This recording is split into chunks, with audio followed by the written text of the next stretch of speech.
이게 박스가 큰 게 다가 아니라 무겁기도 엄청나게 무겁네. 자, 이 박스를 한번 살펴보면 윗면에 미니 피규어 프린팅이 되어 있습니다. 근데 자세히 보면 숫자가 있어요. 이게 바로 시리즈 넘버입니다. 8편은 죽음의 성물을 얘기를 하는 거고요. 3편은 아즈카반의 저수, 얘는 혼혈왕자, 1편 마법사의 돌. 야, 이게 이렇게 박스 아트가 되어 있다니 신경 좀 썼네. 얼마나 레고가 많이 들었는지 이거 뭐야? 기차표가 있네? 그리고 드르르! 이거 뭐야? 스티커 있네? 65만원짜리인데 프린팅으로 좀 해주지. 이거 봉지번호 40번대 실화입니까? 와, 난 내가 잘못 본 줄 알았어. 이거 오늘 밤새겠다.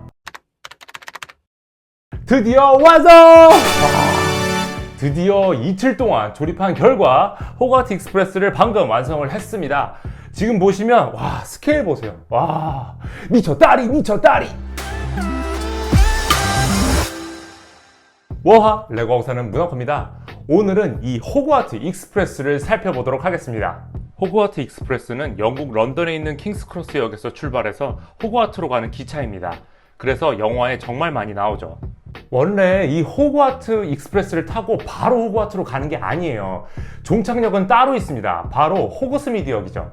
기차를 타고 호그스미드에 도착한 다음에 저학년은 배를 타고 호그와트로 가고 고학년은 세스트랄 마차를 타고 호그와트로 갑니다. 올드레고 중에도 호그스미드와 호그와트 익스프레스가 같이 포함된 세트가 있었죠. 그래서 원래 호그와트 익스프레스와 이 호그스미드는 세트입니다. 근데 두 레고의 스케일 차이가 너무 많이 납니다. 지금 보면 호그스미드가 너무 작죠. 아무래도 얘네 둘은 같이 전시 못할 것 같아요. 애초에 이 레고는 다른 레고와 스케일이 맞을 리가 없습니다. 왜 그러냐면 실제 비율을 축적한 것이기 때문이죠. 이 레고는 1:32의 비율로 만들어졌습니다. 사실상 진정한 의미의 미니 피규어 스케일이죠. 이렇게 사실적으로 만들어진 이유가 있습니다. 바로 디오라마 때문입니다.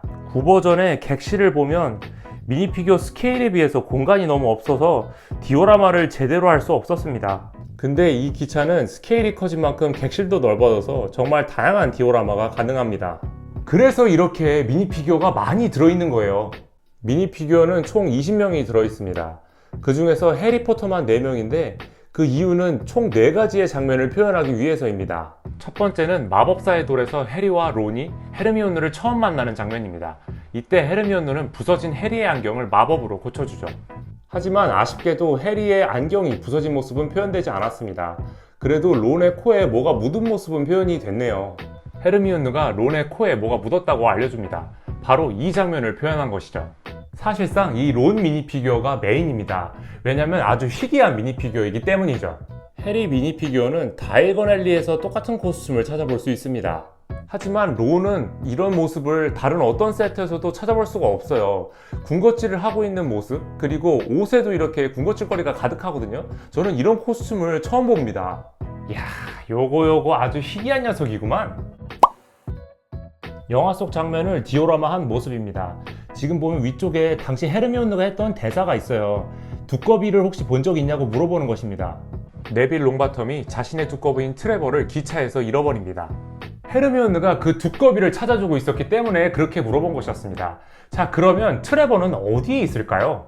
객실의 앞부분을 보면 여기가 짐칸입니다. 이제 이걸 들면 이 안쪽에 짐이 이렇게 쌓여 있는 걸 볼 수가 있는데 그 맞은편에 녹색 두꺼비 있는 거 보이시나요? 이 두꺼비가 바로 트레버입니다.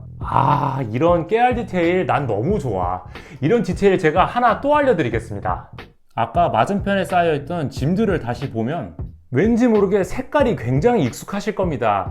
이게 바로 기숙사를 대표하는 색깔이기 때문입니다. 맨 위쪽부터 그리핀도르, 레벤클로, 슬리데린, 후플푸프 순이죠. 야, 이런 디테일까지 신경 쓰다니 진짜 최고다.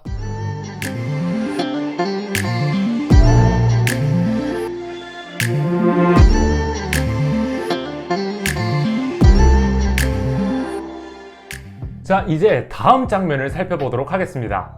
아즈카반의 죄수에서 호그와트로 가는 기차가 멈춰섭니다. 겁에 질린 론이 이렇게 한마디를 하죠. 이후 객실의 온도가 떨어지면서 디멘터가 나타납니다. 그리고 디멘터가 해리를 공격하기 시작하죠. 이때 루핀 교수가 해리를 구해줍니다. 방금 전 장면에서 론의 대사가 바로 여기에 적혀 있습니다. 그리고 그 디오라마를 한 것인데 지금 보면 미니피규어가 5명이 객실에 들어가 있는데도 디오라마가 가능해요. 이게 넓으니까 이렇게 해도 됩니다. 그리고 디멘터가 객실 안으로 들어올 때 문을 옆으로 밀면서 들어옵니다. 그래서 객실의 문도 이렇게 밀어서 열 수 있게 되어 있습니다. 지금 보면 양쪽으로 다 움직여서 열 수 있게끔 되어 있어요. 여기서 잠깐! 여러분 깨알 디테일 하나 알고 가실게요. 지금 보시면 객실의 의자 가운데에 팔걸이가 있죠. 이 팔걸이가 이렇게 위로 제껴집니다. 팔걸이 진짜 대박이죠. 아니 나는 무슨 KTX인 줄 알았어. 그리고 자세히 보면 의자 위쪽에 그림이 있는 것을 볼 수 있습니다.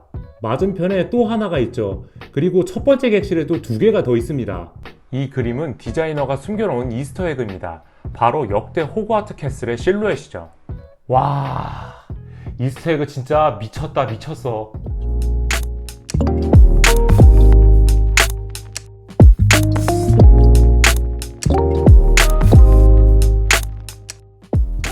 이제 세 번째 디오라마를 살펴보겠습니다.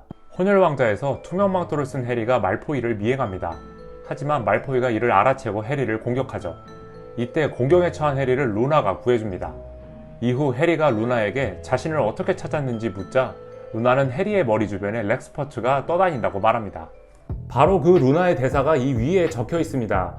그리고 해리를 보면 안경이 살짝 깨져 있는데 자세히 보면 코피는 안 흘리고 있어요. 이게 원래는 코피를 흘리고 있어야 되거든요. 뭐 그렇게까지는 표현이 안 됐습니다. 그에 비해 루나는 표현이 아주 잘 됐습니다. 지금 보면 안경도 있고 크로스백도 있고요. 나름대로 치마를 입은 것까지도 표현이 되어 있어요. 아까 소개한 론과 마찬가지로 아주 마음에 드는 미니피규어입니다. 자, 이제 마지막 장면을 살펴보도록 하겠습니다. 킹스 크로스역 9와 4분의 3 승강장에서 지니와 해리포터가 그의 자식들을 배웅하는 장면이죠.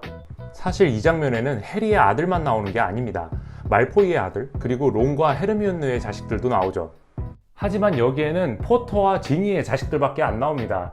얘가 첫째, 장남이고요. 얘가 둘째, 차남이고 얘가 막내딸입니다. 해리는 기숙사를 슬리데린으로 배정받을까봐 걱정하는 아들에게 세베르스와 같은 위대한 마법사도 슬리데린 기숙사였다고 말합니다. 이때 둘째 아들이 했던 대사가 위에 적혀 있습니다. 제가 개인적으로 진짜 좋아하는 장면인데 이렇게 디오라마 할 수 있어서 너무 좋네요. 하지만 뭐가 하나 빠진 것 같습니다. 왜 그러냐면 9와 4분의 3 승강장으로 가기 위해서는 벽을 통과해야 되기 때문이죠. 하지만 여기에는 그 기믹이 없습니다. 킹스 크로스역 하면 떠오르는 기믹인데도 없습니다. 지금 벽이 다 막혀 있잖아요. 예. 제가 이 레고에서 가장 아쉬운 부분이기도 합니다. 심지어 영화에서도 아들과 함께 벽을 통과하는 장면이 있습니다. 물론 그 기믹을 표현하려면 지금 이 역보다 훨씬 더 커야 합니다. 그러려면 자연스럽게 가격도 올라가겠죠. 근데 저는 가격을 조금 올리더라도 오히려 그 기믹은 들어갔어야 한다고 봅니다. 1세대 호그와트 익스프레스에도 표현된 디테일입니다. 근데 UCS급에 없다는 건 말이 안 되네요. 제가 해리포터 팬이라서 자꾸 아쉬운 점만 보이는 것 같습니다.